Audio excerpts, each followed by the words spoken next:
স্বাগত জানাই কিংস বাড়ি চ্যানেল। আশা করি সবাই তোমরা ভালো আছো, সুস্থ আছো। আজকে ক্লাস 7 এর চ্যাপ্টার 1 এর চুম্বকের পার্ট 2 নিয়ে আলোচনা করব। আগের পর্বে আমি চুম্বকের পার্ট 1 আলোচনা করেছি। তোমাদের যদি সেই ভিডিও প্রয়োজন হয় আমাকে কমেন্ট করো, আমি তার লিংক দিয়ে দেবো, বা তোমরা ক্লাস 7 এর ফিজিক্যাল সায়েন্সের প্লেলিস্টে গিয়ে চেক করতে পারো। চলো শুরু করা যাক। এবার আসি আজকের যে আলোচ্য বিষয়, তার প্রথমটা হলো চৌম্বক আবেশ। আমি একটা পরীক্ষা দিয়ে বোঝাবার চেষ্টা করছি, ঠিক যেভাবে তোমাদের বইতে আছে। সেটা হলো, তোমরা ধরো একটা চুম্বক নিলে, একটা দণ্ড চুম্বক নিলে, এইটাকে বলে হলো দণ্ড চুম্বক, ঠিক আছে। আর বেশ কিছু পেরেক নিলে, লোহার পেরেক নিলে। এবার প্রথমে যেটা চেক করবে সেটা হলো দুটো লোহার পেরেক পাশাপাশি আনবে। দেখবে যে এই পেরেক দুটো একে অপরকে আকর্ষণ করছে কিনা। দেখবে যে লোহার পেরেক একে অপরকে আকর্ষণ করছে না, কারণ লোহা হলো চৌম্বক পদার্থ, চুম্বক নয়, ঠিক আছে। তা সেই জন্য কি হচ্ছে, এরা কিন্তু একে অপরকে আকর্ষণ করছে না। এবার করবে কি, এই যে দণ্ড চুম্বক সেটাকে এরকমভাবে রাখবে। রাখার পরে তার পাশে একটা পেরেক নিয়ে আসবে, যে কোনো একটা মেরুতে। দেখবে কি যে সেই পেরেকটা এটাকে আকর্ষণ করে নিল, ঠিক আছে।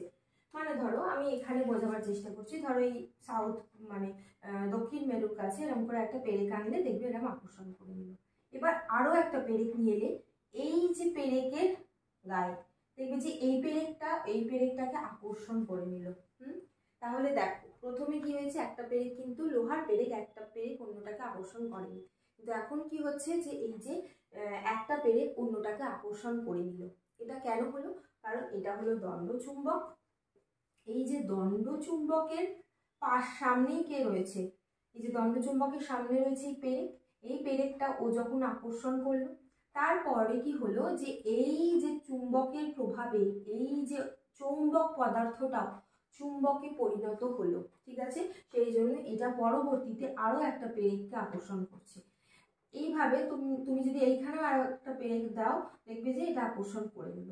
এইভাবে এই জিনিসটা নির্ভর করবে এই যে দণ্ড চুম্বকটা কতটা শক্তিশালী সেটার উপর। দণ্ড চুম্বকটা যদি খুব বেশি শক্তিশালী হয় তাহলে এরকম ভাবে অনেকগুলো পেরেক ঝোলাতে পারবে, চেন হয়ে ঝুলবে।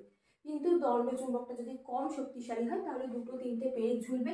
তারপরে যখন এইটা ধরো আরো একটা পেরেক আনতে যাবে তখন কিন্তু আকর্ষণ করবে, কিন্তু তারপর ধীরে ধীরে খসে পড়বে বা আকর্ষণ করবে না। এটা নির্ভর করছে এই যে চুম্বকটা কতটা শক্তিশালী সেইটার উপর। তাহলে এক্ষেত্রে হচ্ছেটা কি, পেরেক তো একটাকে আকর্ষণ করছিল না, কিন্তু চুম্বকের প্রভাবে সেটা হচ্ছে। কি হচ্ছে, এই যে চুম্বকের আশেপাশে যখন একটা চৌম্বক পদার্থ রয়েছে, সেই চুম্বকের প্রভাবে এই চৌম্বক পদার্থটাও চুম্বকে পরিণত হচ্ছে। মানে এর প্রভাবে এইটা চুম্বকে পরিণত হয়েছে, ঠিক আছে। সেই জন্যই পরবর্তীটাকে আকর্ষণ করেছে।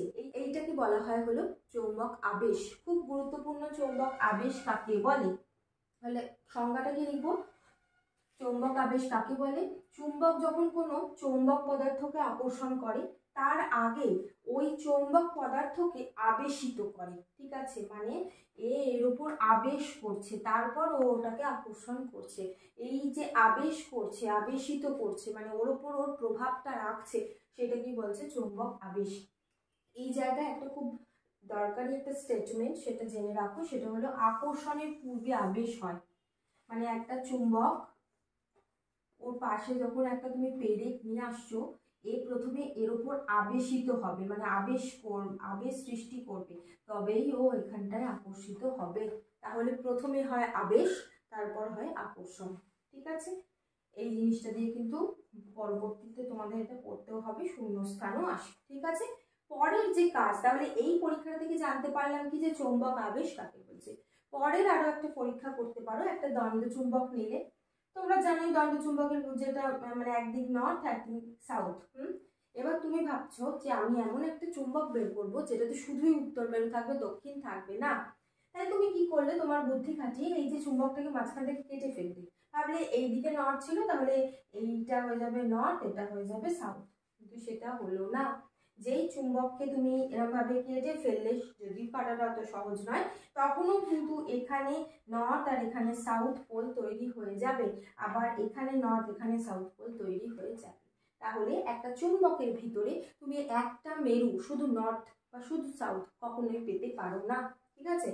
মানে চুম্বকে ওরভাবে একটা পোল বা একটা মেরু চুম্বকে থাকতে পারে না। কি বলা হচ্ছে, চুম্বকে চৌম্বক মেরুর অস্তিত্ব সম্ভব নয়, যে কোনো একটি মেরু, ঠিক আছে, যে কোনো একটি চুম্বক মেরুর অস্তিত্ব থাকা সম্ভব নয়। চুম্বকে সর্বদাই দুটো মেরুই থাকবে। এবার আসি এই চুম্বক সংক্রান্ত একটা গুরুত্বপূর্ণ বিষয়, সেটা হলো পৃথিবী নিজেই একটা চুম্বক। আচ্ছা, এটা কেন বলা হচ্ছে? তার জন্য একটা জিনিস তোমরা হয়তো সবাই কম বেশি জানো, বাড়িতে দেখবে বলা হয়, মা ঠাকুমা দিদারা বলে থাকে যে উত্তর দিকে মাথা করে শুও না। সেইটার কিন্তু পিছনে যে মানে এই যে কুসংস্কার যেটাকে আমরা বলি, এটার পিছনে কিন্তু একটা সায়েন্স আছে। সেইটা হলো এইটাই, যেটা হলো মনে করা হয় পৃথিবী যেটা একটা চুম্বক, তাহলে এটা একটা উত্তর মানে উত্তর দিকটা হলো উত্তর মেরু, দক্ষিণ দিকটা হলো দক্ষিণ মেরু, ঠিক আছে। এবার আমাদের ভিতরেও, আমাদের মস্তিষ্কের ভিতরেও বিভিন্ন নার্ভ আছে, তাতে বিভিন্ন রকম যে কি বলবো তোমার এই যে ইম্পালস সেগুলো যায়, ফলে তার ভিতরে কিন্তু একটা চৌম্বক ধর্ম কিছু কিছু আছে। সেই জন্য বলা হয়, যেহেতু মস্তিষ্কটাকে আমাদের উত্তর মেরু হিসেবে ধরা হয়, সেই জন্য উত্তর দিকে আমাদের মাথার যে উত্তর মেরু হিসেবে যেটাকে ধরা হচ্ছে সেটাকে প্লেস করতে বারণ করা হয়, যেটা আমাদের মস্তিষ্কের জন্য ক্ষতিকারক, ঠিক আছে। এবার আসি এই যে পৃথিবী চুম্বক, এটা আমরা বুঝবো কিভাবে? এই পরীক্ষাটা মানে করা যেতে পারে কিন্তু বহু সময় লাগে। সেটা হলো তুমি এক টুকরো দণ্ডকে, লোহার দণ্ডকে যদি মাটি খুঁড়ে, বেশ খানিকটা মাটি খুঁড়তে হবে, মানে 1 ইঞ্চি 2 ইঞ্চি মাটি খুঁড়ে মাটিতে বসিয়ে দিলে সেরকম নয়, বেশ খানিকটা মাটি খুঁড়ে, কয়েক মিটার মাটি খুঁড়ে যদি তুমি সেটাকে প্লেস করো এবং বেশ কয়েক বছর যদি সেটাকে রেখে দাও, সেই যে লোহার দণ্ড সেটাতে কিন্তু মানে সেটা চুম্বকে পরিণত হয়ে যাবে। এখান থেকেই বোঝা যায় যে পৃথিবী একটা চুম্বক, যেটা ওই যে লোহার দণ্ড সেটাকে প্রথমে আবিষ্কৃত করেছে এবং আস্তে আস্তে ওর ভিতরে চুম্বক ধর্ম চলে এসেছে, চুম্বক হয়ে গেছে সেটা, ঠিক আছে। এবার আমরা যদি পৃথিবীটা দেখি এরকম, এদিকে হলো ভৌগোলিক নর্থ পোল আর এখানে হলো ভৌগোলিক সাউথ পোল, ঠিক আছে। মনে করা হয় যে এরম ভাবে হলো তোমার মানে চুম্বকটা অবস্থান করছে পৃথিবীর ভিতরে, ঠিক আছে। তাহলে এবার আমরা যদি একটা দণ্ড চুম্বক ঝুলিয়ে দেখি, দেখবে যে দণ্ড চুম্বককে যে একটা সুতো দিয়ে বেঁধে ভাবে ঝুলিয়ে দিই, দেখবে যে প্রথমে দণ্ড চুম্বকটা ঘোরার পরে কিন্তু ওর মানে যেটাকে আমরা নর্থ পোল বলি, ওর নর্থ পোলটা উত্তর দিকেই দেখায়, ওর সাউথ পোলটা দক্ষিণ দিকেই দেখায়। সেটার উপর ভিত্তি করেই কিন্তু আমরা কম্পাস ব্যবহার করি। তাহলে এটা কেন হচ্ছে? দেখো, যখন একটা দণ্ড চুম্বককে তুমি বেঁধে এরকম ভাবে মাঝ বরাবর বেঁধে দড়ি দিয়ে ঝুলিয়ে দিচ্ছ, এদিকটা নর্থ এদিকটা সাউথ দেখাচ্ছে, মানে এটা হলো পৃথিবীর নর্থ, এটা হলো পৃথিবীর সাউথ। এটা কেন হচ্ছে? দেখো, ওর যেটা নর্থ বা উত্তর মেরু, সেটার আসল নাম হলো উত্তর সন্ধানী মেরু, মানে যে মেরুটা সন্ধান করছে উত্তর দিকে, সেই জন্যই এটা উত্তর দিকে মুখ করে। আবার এস মানে হলো সাউথ, যেটা হলো দক্ষিণ মেরু আমরা বলি, সেটা হলো আসলে দক্ষিণ সন্ধানী মেরু, মানে দক্ষিণ দিকে খোঁজ করে, সেই জন্য এটা সাউথের দিকে এসেই থেমে যায়। বুঝতে পারলাম? এটা হচ্ছে কারণ পৃথিবী নিজেই একটা বড় চুম্বক, যেটা উত্তর এবং দক্ষিণ আছে, এবং এই চুম্বকটার উত্তর সন্ধানী মেরু উত্তর দিককে খুঁজে নিয়েছে, এই যে দণ্ড চুম্বকটার দক্ষিণ সন্ধানী মেরু এই যে দক্ষিণ দিকটাকে, পৃথিবীর দক্ষিণ দিকটাকে খুঁজে নিয়েছে। ক্লিয়ার? এবার দেখো, এই যে জিনিসটা, এই সেম জিনিসটা কিন্তু তোমরা চুম্বক শলাকাতেও করতে পারো। একটা চুম্বক শলাকা নিতে পারো, চুম্বক শলাকা এরকম দেখতে হয়, নিশ্চয়ই প্রথম পর্বেও আমি বলেছি, এটার উত্তর দক্ষিণ হয়, এটা এরকম ফ্রিলি ঘুরতে পারে, মানে এরকম ভাবে ঘুরতে পারে জিনিসটা, এরকম ভাবে ঘুরিয়ে দিয়ে তারপর যদি ছেড়ে দাও, দেখবে যে এটা উত্তর দিকে এসে থেমে গেল পৃথিবীর, এটা দক্ষিণ দিকে এসে থেমে গেল, কারণ এটা হলো উত্তর সন্ধানী মেরু উত্তর দিক খুঁজে নিয়েছে, এটা দক্ষিণ সন্ধানী মেরু দক্ষিণ দিক খুঁজে নিয়েছে, কারণ পৃথিবীতেই একটা চুম্বক অবস্থান করছে, সেই অনুযায়ী এটা হচ্ছে। বুঝতে পারলাম? আচ্ছা, এটা হলো পৃথিবীর ক্ষেত্রে, এটা হলো ভৌগোলিক নর্থ পোল, এটা হলো ভৌগোলিক সাউথ পোল, কিন্তু এইটা হলো ম্যাগনেটিজমের দিক থেকে দেখতে গেলে এটা হলো ম্যাগনেটের দিকে নর্থ পোল আর এটা ম্যাগনেটের দিকে সাউথ পোল, একটু হালকা টিল্ট অবস্থায় থাকে, ঠিক আছে। তাহলে বোঝাতে পারলাম যে পৃথিবী কিন্তু নিজেই একটা চুম্বক। এবার আসি তড়িৎ চুম্বকে। আচ্ছা, তড়িৎ চুম্বক কাকে বলে? যে কোনো চৌম্বক পদার্থকে যদি তুমি তার ভিতর দিয়ে তড়িৎ পরিবহন করো, তাহলে সেটা চুম্বকে পরিণত হয়ে যায়, তখন সেটা কি বলছে হলো তড়িৎ চুম্বক। তোমরা তো অনেকেই জানো যে কোনো লোহার জিনিসের ওপর যদি এসে বাজ পড়ে, তখন কিন্তু সেইটা চুম্বকে পরিণত হয়ে যায়। সেটার কারণটাও কিন্তু অনেকটা এইরকমই, বাজ মানে তো তড়িৎ প্রবাহ হয় সেটার ভিতর দিয়ে, তখন কিন্তু সেটা চুম্বকে পরিণত হয়ে যায়। এবার দেখো বাদ যেহেতু খুব শক্তিশালী একটা তড়িৎ মানে আসছে এবং সেটা ওর উপর এসে পড়ছে, সেই কারণে ওটা পার্মানেন্ট হয়ে যায়। কিন্তু আমরা এই জিনিসটাকে কাজে লাগিয়ে তড়িৎ চুম্বক তৈরি করছি। কি করছি, একটা প্রথমে লোহার দণ্ড নিয়েছি, এরকম ভাবে একটা লোহার দণ্ড নিয়েছি, ঠিক আছে। লোহার দণ্ড কিন্তু মানে যেটা হলো চৌম্বক পদার্থ, লোহা না, শুধু তুমি যে কোনো চৌম্বক পদার্থই নিতে পারো। এর গায়ে তামার তার জড়িয়ে দিয়েছি এরকম, ঠিক আছে। এবার এখান থেকে বার করে দিয়েছি, নিয়ে এখানে একটা ব্যাটারির সাহায্যে জুড়েছি, আর এখানে একটা সুইচ দিয়েছি, ঠিক আছে। আচ্ছা, এবার এই ব্যাটারির সাহায্যে জুড়লাম। এবার এই সুইচ যদি অন করি তাহলে কি হবে, তড়িৎ পরিবাহিত হতে থাকবে। এইভাবে তড়িৎ যতক্ষণ পরিবাহিত হবে, যদি আমি এর সামনে একটা এরকম ভাবে চৌম্বক শলাকা রাখি, দেখবো যে চুম্বক শলাকার মুখটাকেও ঘুরিয়ে দিয়েছে, মানে চুম্বক শলাকাটা তখন এরম ভাবে অবস্থান করবে, ঠিক আছে। মানে এটাকে বিকর্ষণ করে দিচ্ছে। তাহলে বিকর্ষণ কে করে, নর্থ পোলকে করে, মানে উত্তর মেরুকে বিকর্ষণ করে, দক্ষিণ মেরুকে বিকর্ষণ করে। তাহলে কি বুঝতে পারছি, এখানে নিশ্চয়ই উত্তর মেরু তৈরি হয়েছে। এখানে তো উত্তর মেরু আগে থেকেই ছিল, উত্তর মেরুটাকে বিকর্ষণ করে দিচ্ছে, তাই চুম্বক শলাকাটা এরকম ছিল, এরকম ঘুরে যাচ্ছে, ঠিক আছে। আচ্ছা, এখানে বলে রাখি তাহলে, এখানে যেহেতু উত্তর মেরু তৈরি হয়েছে, এটা হলো দক্ষিণ মেরু।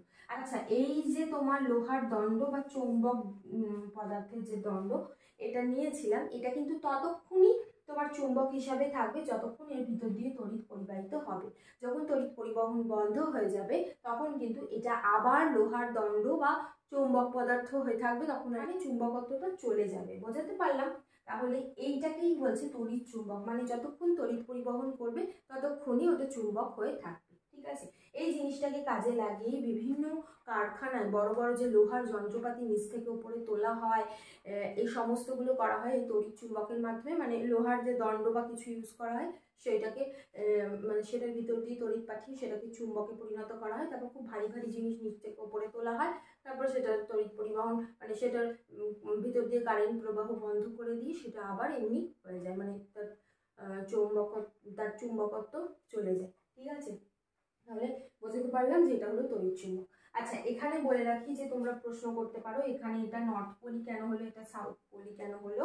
এই জায়গাটাতে বলে রাখি যে এই যে প্যাঁচটা কিভাবে দেওয়া হচ্ছে, তারের প্যাঁচটা কিভাবে দেওয়া হচ্ছে সেটার উপর নির্ভর করে হয় যে কোনটা উত্তর মেরু হচ্ছে কোনটা দক্ষিণ মেরু হচ্ছে, ঠিক আছে। তো এক্ষেত্রে তারের প্যাঁচটা দেওয়া হয়েছে হলো তোমার ক্লকওয়াইজ, ঠিক আছে, এরকম বাঁ দিক থেকে ডান দিকে, দেখো বাঁ দিক থেকে ডান দিকে গেছে। তাহলে ঘড়ির কাঁটাও কিরম ঘোরে, এরকমই ঘোরে, তাই না। ক্লকওয়াইজ এটা ঘুরেছে। আবার একইভাবে যদি আমি অ্যান্টি ক্লকওয়াইজ করে দিই তখন কিন্তু এই পোল দুটো বা মেরু দুটো ঘুরে যাবে, মানে এদিকে সাউথ হয়ে যাবে, এদিকে নর্থ হয়ে যাবে। তাহলে এখন এই চুম্বকের ব্যবহার দেখে নিই। প্রথমে দেখে নিই যে এমনি যে চুম্বক সেগুলোর ব্যবহার। এই চুম্বক নানা জায়গায় ব্যবহার করা হয়ে থাকে। যেমন তোমরা প্রথমেই বুঝলে যে চুম্বকের যে এই যে দিক নির্দেশক ধর্ম, এটাকে কাজে লাগিয়ে কম্পাসকে ব্যবহার করা হচ্ছে। ক্যাসেট যেটা, যে ক্যাসেটে যে দেখবে যে পুরোনো, মানে এখন তো ক্যাসেট ব্যবহার কমে গেছে, ক্যাসেটের যে ফিতেগুলো দেখবে ওর ওপর কিন্তু এই চুম্বকের একটা আস্তরণ থাকে। এটিএম কার্ডেও কিন্তু যে ছোটো মতো চিপ দেখবে সেখানেও থাকে। তার সাথে সাথে এই যে কম্পিউটারের যে হার্ড ডিস্ক গোল মতো যেটা থাকে সেটার উপরেও চুম্বকের আস্তরণ থাকে। লাউড স্পিকারে থাকে, ফ্রিজের দরজায় থাকে, ইলেকট্রিক মিটারে থাকে, সাইকেলের যে ডায়নামো সেটাতেও থাকে। সাইকেলের ডায়নামো বলতে কি, দেখবে অনেক সাইকেলে না মানে পিছনে যে সিটের নিচের দিক করে একটা এরকম বোতলের মতো জিনিস থাকে। আমিও ছোটোবেলায় অবাক হতাম যে সাইকেলের যে ছোটো মতো বোতলের মতো কি অংশ, এটা হলো আসলে ডায়নামো।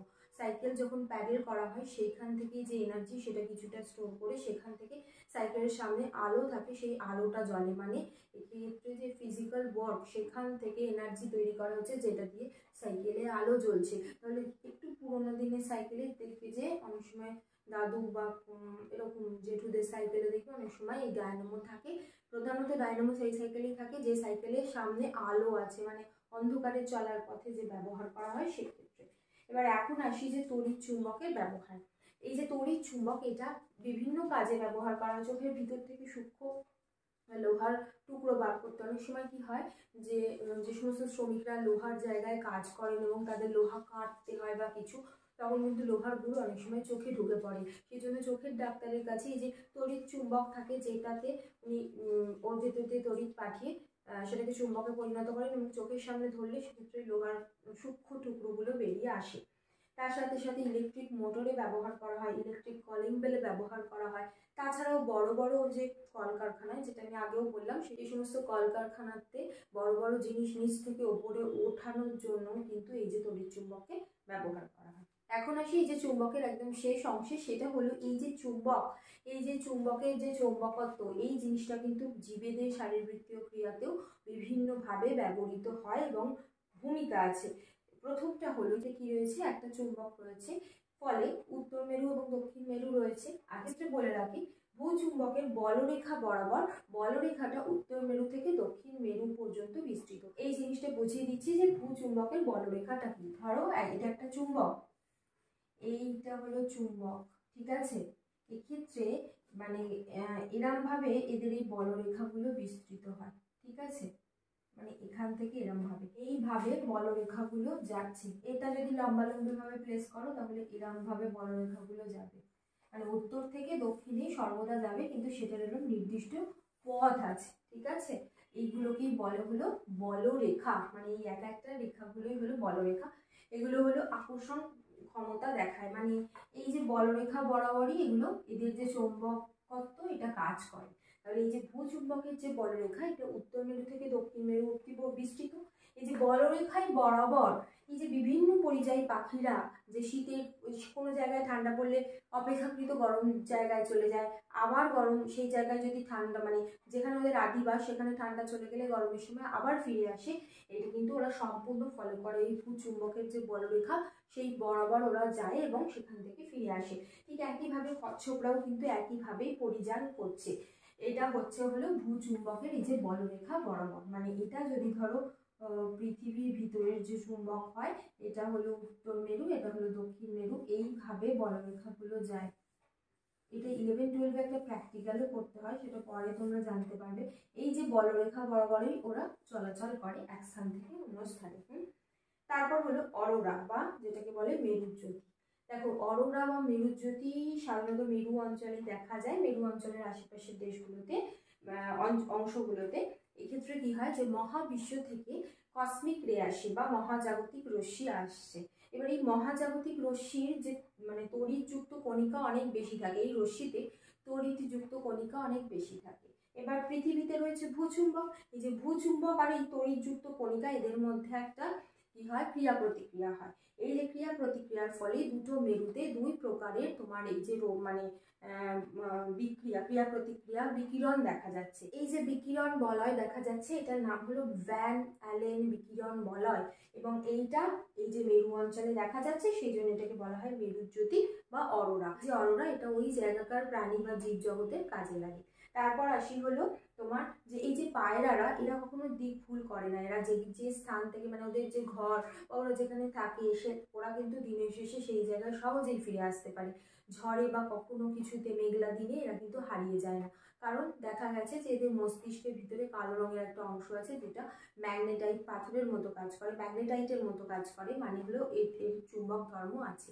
তাহলে সেই কারণে ওরা কি করে যে সেইটা অনুযায়ী যে চুম্বক আছে, মানে কি সেখান থেকে ও যে বলরেখা সেটা বার হচ্ছে, এবং সেই অনুযায়ী কিন্তু ওরা চলাচল করতে পারে। একটা পরীক্ষায় দেখা গেছে যে কোনো পায়রার মস্তিষ্কের কাজ আশেপাশে যদি একটু ছোট চুম্বক বেঁধে দেওয়া হয়, তখন কিন্তু ওরা দিকভ্রষ্ট হয়ে পড়ে।